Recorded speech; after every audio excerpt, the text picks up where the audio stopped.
All right, Lawrence, well, thanks for sitting down with us. We really appreciate it. We'll get to the statement, but first we want to talk about the more recent event, actually the prior events and now the more recent events. Take me back to the summer of 2017. What happened to your parents? My mother wrote me a note, which the police must have now, describing her walking across Whitehall Road, not Whitehall, Wolf Road, and she fell down on her face.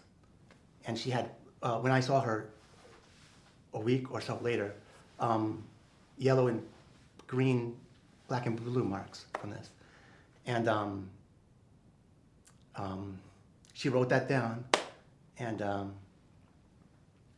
that was a situation that became a problem, because when elderly start to fall down, the time comes that they start to, beginning of the end. And my father also had cataract surgery, and he lost his vision to double vision, so he couldn't be he couldn't drive. So they were losing their independence and so forth. And my mother had a brother who had Alzheimer's, and my father had a sister who had Alzheimer's. They were both in nursing homes. My mother had a second sister who also had Alzheimer's.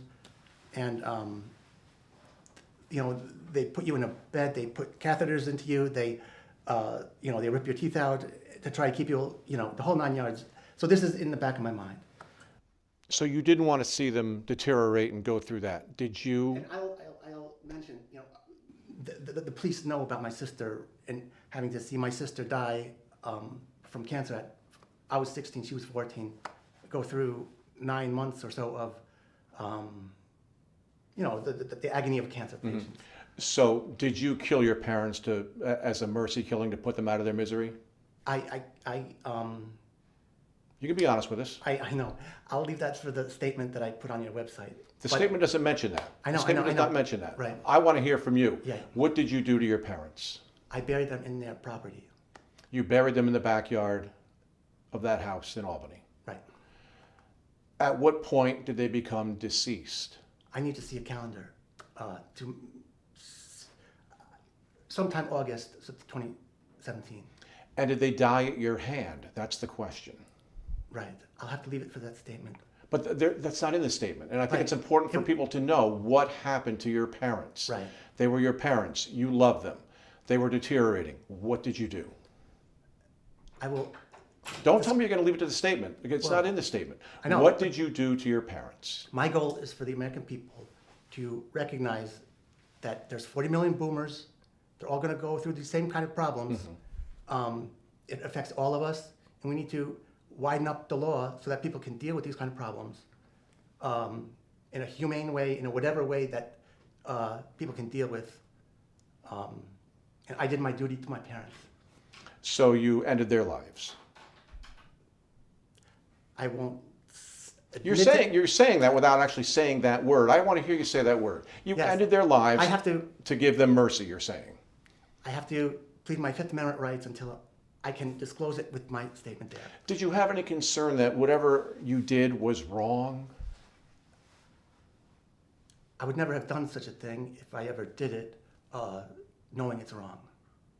So you believe what you did was right. You believe taking your parents' lives was the right thing to do for their sake. If I did it, absolutely that. But you did do it. You're saying to us that you did it. There's a statement there that we'll deal with more later, if you want to know. Lawrence, I appreciate that, and we'll talk about your statement, but show me where in this statement it says that you killed your parents. It doesn't. It doesn't talk about the fate of your parents here. You keep talking about the statement answering my question, but the statement does not answer my question. It's the question people want to know. And I think they need to hear it from you. Yes, there's time for that. And I think now's the time. Did you kill your parents to put them out of their misery? My concern for their misery was paramount. Mm-hmm. It was a huge burden to have to face this coming up.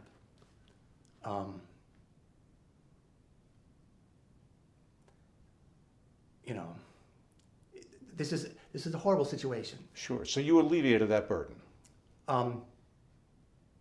You're a good questioner. I have to protect my Fifth Amendment rights on this. until the right time. I'm not an attorney. I'm Right. not an officer of the law. Oh. You know, you don't have to say that to me. Yes, but I mean, whatever I say here is going to be held against me elsewhere, right? Of course, but you probably answer to a higher authority anyway in the long run. So I think you can tell us what happened. Did you kill your parents together at the same time in the same place? What method did you use? All of that, all that kind of stuff I would answer later with that deal with the American people. But I'm not going to speak about such things like that. But you have a chance to tell the American people right now. I want their feedback on my statement. Then I can believe that I can tell the truth uninhibited. You don't think you're going to get better feedback if you're honest with them? And tell us what happened? I put things in the right order. They have to be in the right order. But it's very important that insofar as exculpatory material, the police have that statement from my mother regarding what happened to her, crossing the street at Wolf Road, falling down, you know. Right. And she also had a problem with, she mentioned she was getting lines in her eyes for some reason. And there was no, I don't know what that would be. That was the prelude that helped set things in motion, you're saying. That was the... That started your parents' downhill trend, health-wise. Yes, but also the letter from her to me said, do something. Or this you need to know this in a way that was... Your parents asked you to kill them or to take their lives in a merciful fashion? I think they want me to take responsibility for things. They asked you to take their lives, to do what they couldn't do? Implicitly, but not explicitly. So you were just granting their wishes? My mother, after my sister died, my mother would give me these do not resuscitate things every few months, and she wanted to die given her grief for my sister, her daughter. And you loved your parents and you wanted to honor their wishes? You know, there's something special about our family that we can somehow read each other's minds, and so being things explicit isn't necessarily, you know, I could complete my grandmother's sentences for her, and she would say, "Wow, you know." So I mean,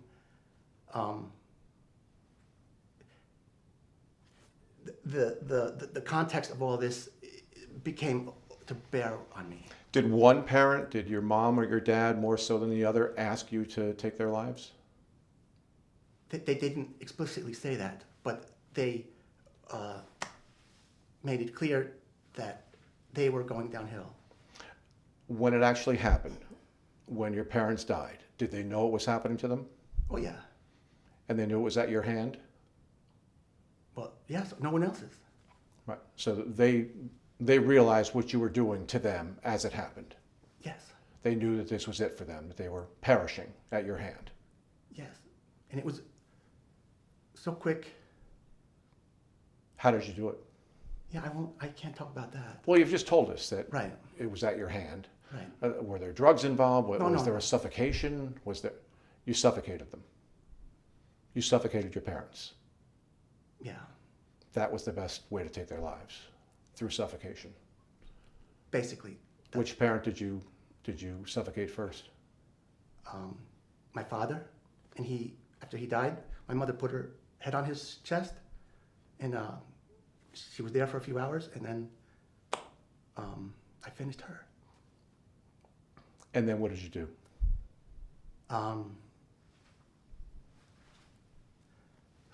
Did you bury them immediately? No. I didn't know what to do after that. I was thinking what to do.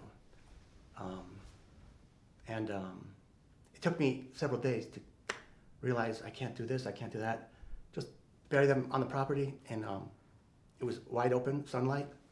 I remember my sister, she received either a gift of a lamb or a lamb was given to her upon her funeral, but that lamb showed up, and I put it on my mother's grave, and the police must have that now too. You call it a grave? You bury them in the backyard, you see it as a grave? Well, I bury them, and I put a thing around my mother's grave, and and I planted a peach tree next to her, and I put that there. What did you think as you were doing it? As you were taking their lives? What was going through your head? Not thoughts, action. Make sure it's done, and not fool around, not make a mistake. But I'm sure the police are going to say what an incompetent idiot I am on that. But Did they both pass away peacefully? Did they struggle as you did it? I would say the last minute, no. But they're I think my father died very quickly, surprisingly quickly. That shocked me. And then, the part with my mother, went quickly too. Did you realize what you were doing, as righteous as you may have thought it was illegal, and Oh yeah. you knew you were breaking the law? You knew you were... Well, that's what I'm saying. We have to squeeze the law to fit the humans, not us, the humans to fit the law. And we have 40 million boomers. They're all going to suffer a horrible death, typically. My mother always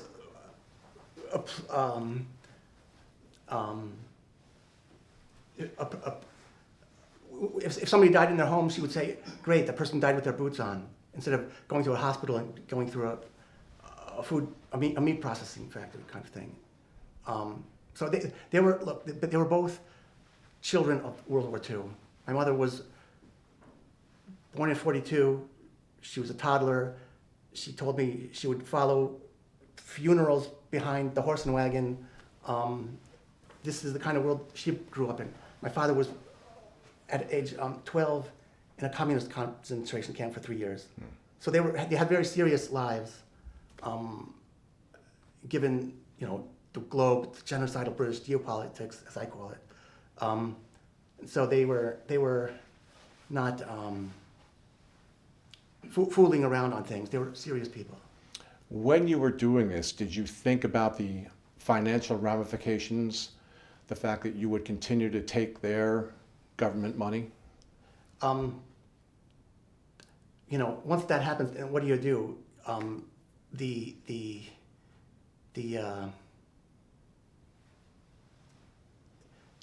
government is pissed because I took the Social Security money and gave it to people who were starving in the Philippines. Okay then, be angry about that. But the police know all the money that I have went to people to help them, thousands of dollars. I gave almost, not all of it away because there was still a lot left. But I gave away, I didn't play with the money, I gave it away. I didn't enrich myself. Does that justify what you did? No, but this is not a kill for money case, is important to say. It's I was helping people before that just fine, so it didn't. The issue of taking my parents' money for other purposes related to that doesn't fit. That's why the police, they had a theory going which we talked about on Tuesday, and they wanted to try to say that this was taking their money to give away to other people, but it was that the other part is the primary situation. Someone called that blood money. Right, and I was giving it away. But it's still blood money. Well, if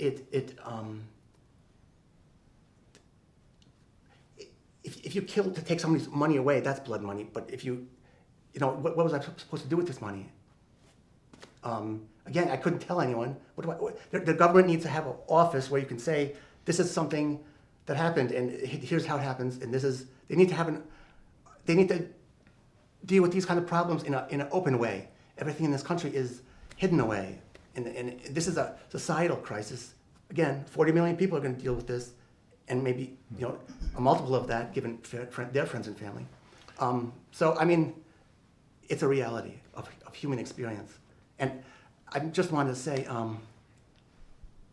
in 2020, there was this YouTube channel called Tribe of the Fox, and they did a video called The Mannerbunde.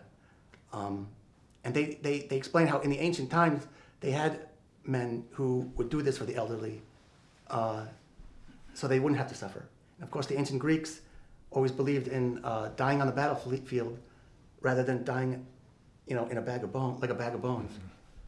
So, I mean, culturally, America is totally different. They didn't die on a battlefield, though. It sounds like they died in their beds with a pillow over their faces. No, but you could put it that way. I mean, it wasn't a battlefield. Well, right. It's not. I mean, the preference of people of the ancient Greeks was to die on a battlefield rather than die so infirm that you have nothing. Was it a pillow that you used? No. What did you use to suffocate them? For my father, my hand. And for my mother, a rope. So you strangled her? Yeah, that would seem better. It was strangulation, not suffocation? Well, it's the same. No, denial of oxygen. Okay. But also blood circulation. So you cut off the oxygen to both of them. That was your method? Yeah. Okay. Now that this has come to light and the police started investigating, and do you have any regrets? I did the right thing for them based on the situation. I did my duty to them as a son. And that's everything fell into place. I don't know how it happened that it all fell into place, but it did. And so no, I don't have. It's a horrible situation to be in. One does one's duty and one is done. The issue of regrets, I can't say this. It's a regrettable experience, a regrettable situation. And of course, life is horrible. It has horrible moments in life. But that's that. I just want to make sure I have it correct, because I'm a journalist and facts are important. You used your a single hand to kill your father? Right. Putting it over his No. nose, and you choked him? Okay. Yeah. And you did the same with your mother, but with a rope? You choked her with a rope? No. Just a rope. Right, I'm sorry, but I meant you choked her with a rope, though, instead of your hand. Right. Okay. Are you on any medications today? No. Well, no.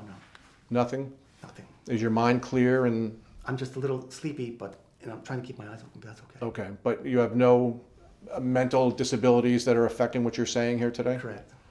You're confident in what you said and clear of Yeah. mind as Yeah. you say all this? Yeah. Okay. I would appreciate. I hope that you could put this on YouTube, the whole thing. I'm sure we'll put this on. And are you ready to face the consequences now with the police and the authorities? Yes, but I would like the American people to also read my statement so that everybody can have something to appeal to on this. I know my statement is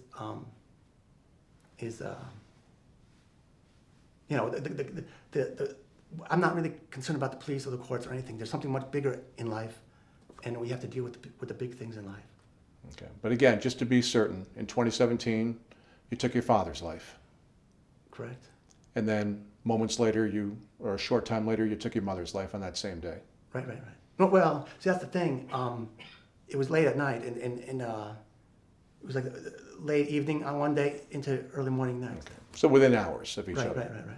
What did you do between the taking of your father's life and the taking of your mother's life? I'm trying to remember, because there was,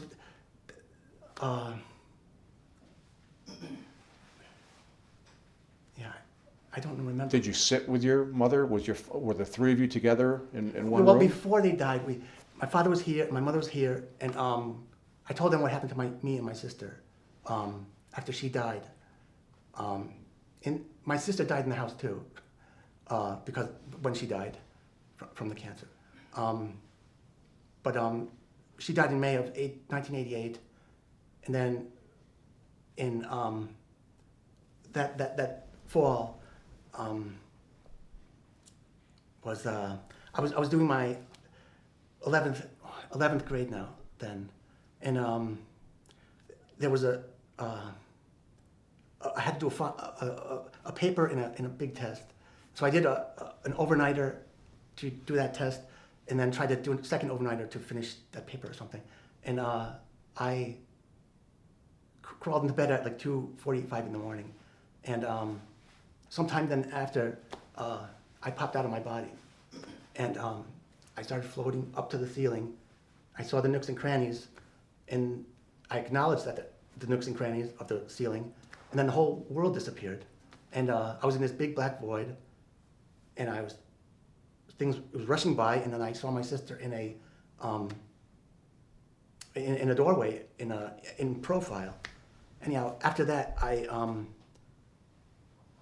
so it was like a near-death experience kind of thing. Mm-hmm. And so I told my parents about that experience, and I told them it's time, go find Rosa. My sister's name was Rosa, and so my father just died so quickly. And I told him find Rosa, and that's that. And then again, just take me through, after your mother died, how long was it before you buried them? Approximately. Like 2 or 3 days, actually. So your parents' deceased bodies were in your house with you for 2 or 3 days. Right. And then you decided you had to do something to cover up your crimes, or to properly bury them and send them on their way? Right. I mean, I needed to. Basically, I had to bury them. Was the burial to cover up your crime? You didn't want to be found out. Right, of course. I mean, what to do? So again, the thing to do just occurred to me. Oh, she can fit here and he can fit there, and then just do it. And it was done. And that's that. Have you lived with fear of being found out all these years?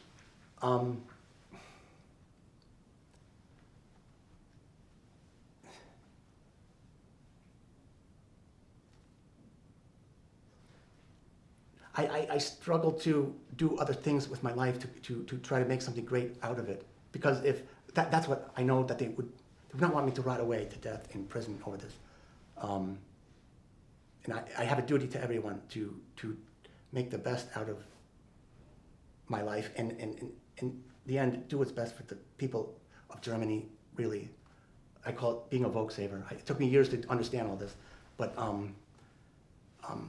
I learned a lot in the last 8 years that I never knew before, and I learned, self-educated in so many ways. So I did not.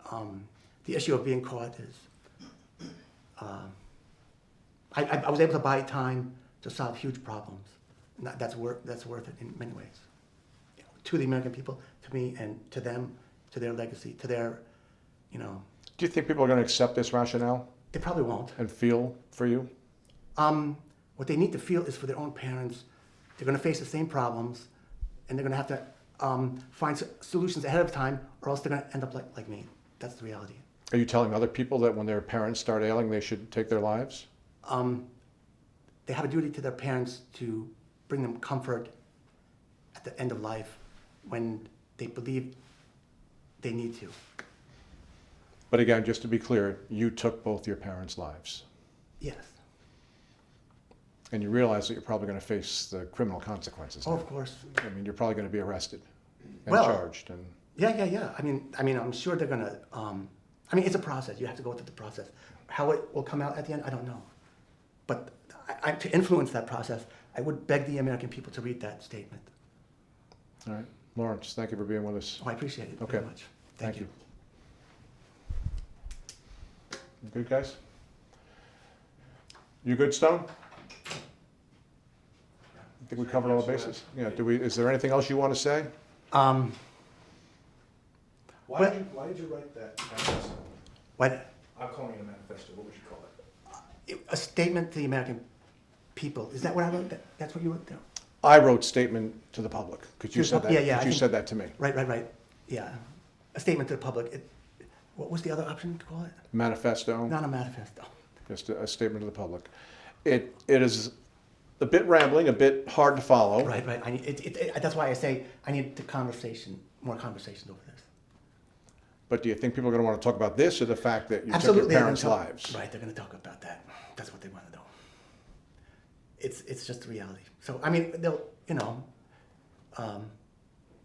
it's a horrible situation to be in. Many other people are going to face it. But are other people going to take the same actions you took? Probably not, because they don't have the same kind of sense of duty to their parents as I did. Duty is I owe it to you to do it, as opposed to right and wrong, the law, etc. These are different ways of being. And of course, the law in this country does not allow for this way of being. But are you truly confident that's what your parents wanted? I know my parents are harsh in certain situations, and if my mother could see where she was going, she would never want that. But you said they didn't expressly ask to be killed. Right. Are you sure you did what they wanted to be done? I think that they would have increasingly would have wanted me to help them if their situation got any worse. So that day in what you think was August of 2017, what made that day the day? I think it was a colder evening and the windows were closed. So it was not a, it was just no noise or something like that. So you were safe from detection? Is that what you're Of saying? course. Because it was a summer, right? It's usually hot and windows are open, but it was kind of cold that period. So because it was a little chillier that night, you decided to take your parents' lives. That note she gave me was sometime in May or June, I think. When she said she fell, it was May or June or something like that. So this has been, my father already told me he has double vision. He had a hearing aid. He couldn't hear anymore. His eyes were going. He couldn't drive. My mother, I knew, was not using her turn signals properly. So they were losing their independence and even awareness of the world because of, breakdown. Most people, I think I'm safe in saying, would not take their parents' life because they couldn't use their turn signals properly. That's a very good point, but again, it's not just that. It's one marker of decline, and again, she had a brother and a sister who were going through Alzheimer's. By then, one died, and her brother was going to die, and maybe 2 years later, and he was in a terrible situation. So, the other aunt of mine was I think even in an even worse situation because of Alzheimer's. But I never visited her because women tend to want to be remembered for their beauty when they're young. So I didn't visit her for that reason, but I also never knew enough to visit where she was or anything like that. But again, you feel like it was your role to, some might call it playing God, deciding on their lives. It was fair for you to do that? If the decision is going to be made, it's going to be a playing God decision. And truly, we lived through this COVID thing. Cuomo is, there's probable cause to arrest Andrew Cuomo for thousands of deaths because it's on the record that he sent people into nursing homes for a certain reason, and there was reports that people died as a consequence. So that's probable cause. But Andrew Cuomo did not put his hand around Right. someone's neck. But Andrew Cuomo did not put a rope around someone's neck. That he would be culpable of criminally negligent homicide. I think that's So what are you guilty of? Are you guilty of murder? You could say age-related homicide or something like that, but it's not in the law. But it should be. Somehow it should be. And maybe it will be. And maybe if it's accepted at some point, because there's 40 million people, they'll want it to be accepted, this will blow over. And I'm willing to make restitution to the family. That's why I mentioned that other type of legal system. and deal Lawrence, with- this is not going to blow over. I know. You killed your parents. there is that situation, but to me, it's not very important. It's politics is subject to change. Everything is negotiable. Donald Trump has proven that everything is negotiable in this country. And if you have a good idea and you can help people, you can get a better outcome. Did you ever kill anyone else? No way, no way, no way. Did you ever commit physical harm to anyone else? No. This was it? Just Right. your mother and your father? Yep. No one else in your family ever suffered at your hand? No, no, no. Okay, just wanted to check. Yeah. All right. Thank you, Lawrence. Lawrence, can I ask you a question? One of the neighbors told us on the scene that your parents were under the impression that you were gonna take them on a trip. Did you tell them that you were gonna take them on a trip before you killed them? No, but I asked my mother if she wanted to go with me for a ride to Grafton Park. We'd like to go there. I think they told people that they were possibly moving to Germany. That's what I said. You said that? Yeah. You said that to people, not your parents. Right. So that was your, People, that was people your, ask me, where are my parents? I tell them, because my mother's from Germany, and my father was born in Yugoslavia, and then after they could escape communism, they went to Germany, and then my father came to this country, and then my mother in the 50s. But there were neighbors who said that they had been told by your parents, oh, we think we're going to move to Germany. Are they mistaken? Are the neighbors remembering that incorrectly? Or could your parents have said that? They could have said that. Could they have known something was coming? Possibly. You ever give them the impression that maybe you would just move them somewhere? No. No, okay. That's news to me, to be honest. Okay, all right. I think we're done. Okay. Thank you, Lawrence. I appreciate it very much. Thank you for talking to us. Yep, thank you.